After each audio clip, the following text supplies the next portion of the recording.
سلامونه دوستانو، په دې هیله چې ټول به راته روغ او جوړ په لومړي سر خو ټولو افغانانو ته مبارکي وایم. افغان کرکټ ملي لوبډلې وکولی شوله چې په لومړۍ ورځنۍ لوبه کې ایرلنډ لوبډلې ته په 15 منډو ماته ورکړي.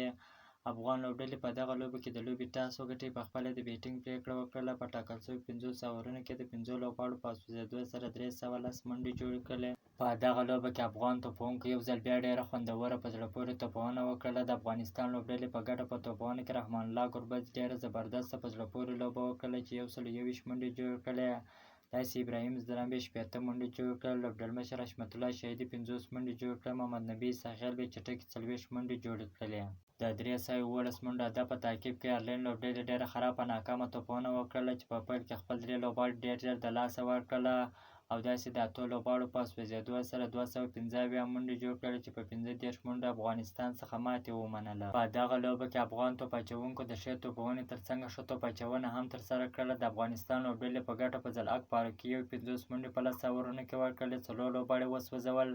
داسې عظمت الله عمرزي بیا 40 منډې ورکړلې چې 2 لوبغاړي وسوځول. ګلبدین نایب او نوراحمد لکنوال بیا یو لوبغاړي وسوځوي. افغانستان دغه لومړۍ ورځنۍ لوبه وګټله. یو ځل بیا دې ټولو افغانانو ته مبارک وي.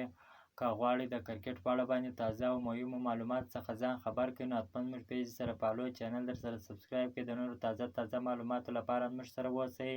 تر بلې ویډیو پورې د الله په امان.